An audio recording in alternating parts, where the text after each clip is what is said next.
एक महाभागवत अनन्य भक्त श्री चंद्रहास जी महाराज, उनके पावन चरित्र का अपने लोग श्रवण करते हैं, इससे भक्ति बहुत घनीभूत होती है।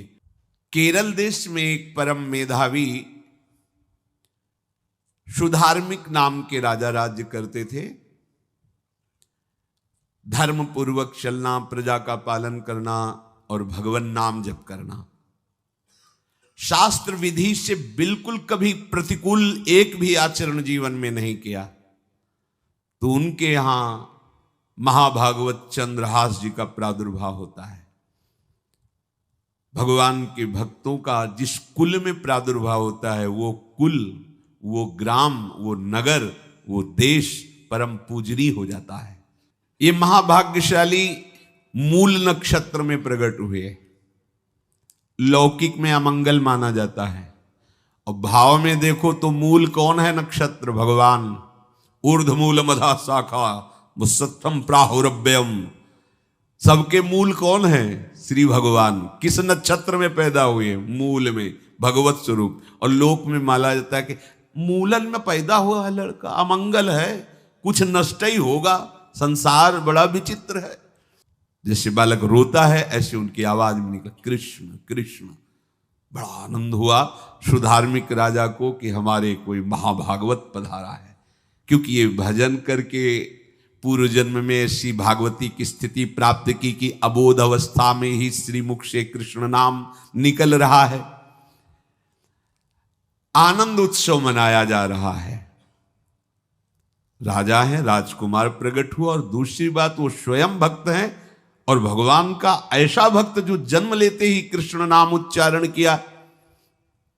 ये आनंद ज्यादा दिन टिका नहीं। रोज बधाइयां हो रही, आनंद उत्सव मनाए जा रहे।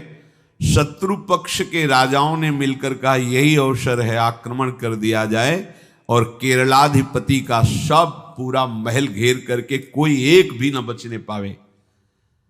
शत्रु पक्ष के राजाओं ने घेर लिया।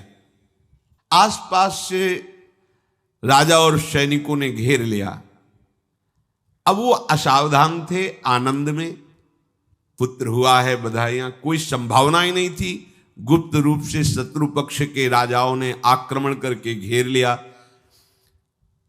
अब राजाओं की कई सेनाएं और इनकी असावधानी पूर्वक आनंदमयी वृत्ति में कोई पहले से पता हो तो तैयारी करते, तत्काल आक्रमण को रोकने का प्रयास किया पर असफल रहे। इनके सैनिक भी मारे गए, राजा भी मारे गए, राजमहल को घेर लिया गया, कोई भी एक भी बच के न जाने पावे। तो राजमाता जिनसे चंद्रहास जी का प्रादुर्भाव हुआ था, उन्होंने धाय मां को कहा कि मेरे पुत्र को बचाने में तुम समर्थ हो, मेरे तो प्राण नहीं बचेंगे, अगर ये लोग नहीं मारते तो मैं अपने पति के शव के साथ सती हो जाऊंगी। पहले ऐसी धार्मिक निष्ठा माताओं बहनों में होती थी कि धाय मां ने विचार किया कैसे बचा सकती हूं, आसपास तो सब सैनिक घेरे हुए हैं।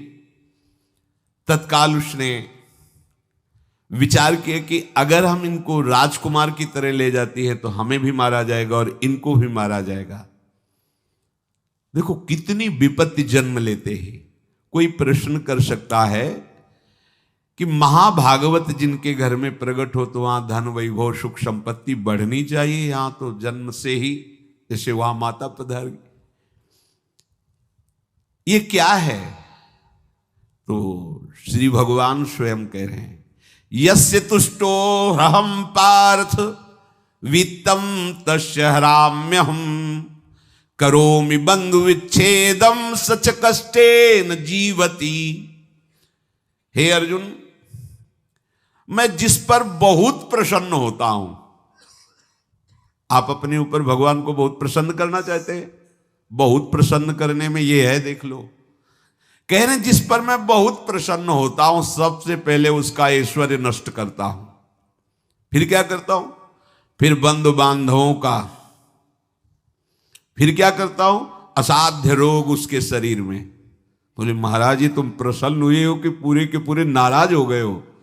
बोले यही मेरी प्रसन्नता है। क्या? माया का नाश, अब एकमात्र भरोसा केवल भगवान का, दूसरा कोई नहीं। ये सबको पसंद नहीं आएगा। सब तो उस भगवान की भक्ति चाहते हैं कि अगरबत्ती धूप बत्ती तन मन धन सब तेरा स्वामी, क्या लागे मेरा। पर अंदर से कह रहे सब तन मन धन सब मेरा, क्या लागे तेरा। ऐसे तो चलेगी भक्ति। लेकिन कई बार सत्संग में पीछे धाम में कहा था कि भगवान को रिझाकर लोक मांगोगे तो चैन से रह लोगे, और अगर उनसे प्यार करने की बात मन में ठानी कि बस मुझे केवल आपकी आंखों में आंखों को मिला करके जीवन व्यतीत करना है, मुझे और कुछ नहीं चाहिए, तो फिर लाडले आपको दुशरिहा का कोई आश्रय रहने नहीं देंगे। ध्यान रखना, जितने दुशरिहा होंगे तो ये बर्दाश्त हो तो कदम आगे बढ़ावे। बहुत प्रसन्न हो जाओ ठाकुर हम पे, तो कह रहे यस्य तुष्टो हम पार्थ वित्तम तस्य हराम में हम करोमि बंधु विच्छेदम सच कष्टेन जीवती। जितनी श्वासें रहेंगी भयंकर कष्ट मैं उसको व्यतीत करने के लिए दूंगा। ये दंड नहीं है, ये पुरस्कार है। अनंत जन्मों का हिसाब बराबर करके कहीं इसकी वृत्ति मेरे से हट न जाए, ऐसे घेरे में डाल के अखंड चिंतन करवा के सजयति जयति जग उच्चरे। जाको करत श्याम सहाई प्रथम वर्णो कृपा क्रम हो विषय मूल गवाई। कुल कुटुंब बल वित्त हीनो दीन के दुखदाई। आपने को करजु लीनो आप ही अपनाई। कह रहे हैं अब मैं वर्णन करता हूं श्याम सुंदर जिस पर कृपा करते हैं उस पर कैसा बर्ताव करते हैं। बोले सबसे पहले उसके विषय भोगों का नाश कर देते हैं। फिर दूसरी कृपा कोई परिवार का, कोई मित्र, कोई रिश्ते नातेदार उसकी तरफ देखेगा भी नहीं। फिर ऐसा दुख प्रदान करते हैं कि केवल एक भरोसा रह जाता है, एक भरोसा, एक बल, एक आस विश्वास, बस नाथ आपके सिवा अब हमारा कोई नहीं। बस वहीं से जो चमत्कार प्रकट होता है, त्रिभुवन में कोई उसकी समानता नहीं कर सकता जिस पर ठाकुर की कृपा है। पर इस कृपा को हजम करने के लिए इसीलिए संत संग किया जाता है कि पहले से वो तैयार कर देते हैं। जैसे आर्मी की ट्रेनिंग होती है ना, ट्रेनिंग के बाद भी बॉर्डर में लगाया जाता है, ऐसे ही संतजन ये ट्रेनिंग देते हैं। अब जो टिके तो टिके, नहीं तो घर बैठे जाके। और अगर टिक गया तो गुरु मेहरबान, तो चेला पहलवान, भगवान भी परास्त नहीं कर सकते। उसमें ऐसी सामर्थ्य आ जाती है कि हर प्रभु के द्वारा दिए गए विधान को हंस करके स्वीकार कर लेता है। और ऐसा नहीं कि उसको कष्ट होता है। ये लोक भाषा में भगवान कह रहे हैं सच कष्टेन जीविता। नहीं तो जिस चिदानंद में वो सुख भोगता है वो ब्रह्मा को भी नहीं प्राप्त है जो भक्त को प्राप्त होता है। भक्त का वैभव दिव्य होता है, चिदानंदमय होता है। ये तो पापियों के पास भी वैभव है, रुपया पैसा कुटुंब परिवार। भगवान के दास के पास जो वैभव होता है वो अचिंत्य है, तुम चिंतन भी नहीं कर सकते, ऐसा वैभव होता है। धाय माने सेविका का रूप तत्काल लिया, जिससे पोछा झाड़ू लगाने वाले, और कुछ दोने पत्तल डाले, उनके नीचे चंद्रहास जी को डाला, ऊपर से करके इसे माथे पे रख के निकली। सैनिकों ने पूछा इसमें क्या है, तुम उनका राजघराने के दोने पत्ते जूठे दिखा। ऐसे नीचे किया तो देखा सब ऊपर जूठन पड़ा। हाँ चल निकल, जल्दी भाग यहां से निकल। बस वो भागी, बचा ले गई। वो कुंतलपुर पहुंची और वहां के जो मंत्री दृष्ट बुद्धि थे उनसे प्रार्थना की कि मैं सेवा कला में बड़ी प्रवीण हूं और ये मेरा पुत्र है, अगर आपकी कृपा हो जाए तो कुछ समय के लिए हम आपकी सेवा में, महल सेवा में रहेंगी और हमारे पुत्र का पालन पोषण हो जाएगा। उनकी परीक्षा ली गई तो राजघराने की सेविका थी, परम प्रवीण थी, पर उन्होंने ये परिचय नहीं बताया। विधि विधान से राज्य की सेवा में प्रवीण दासी पाकर उसको अच्छा लगा, ठीक है आप रह सकती है। अभी चंद्रहास जी 3 वर्ष के ही थे कि धायमा पधार गई और ये हर समय कृष्ण कृष्ण कृष्ण कृष्ण कृष्ण नाम इनके चलता रहता था।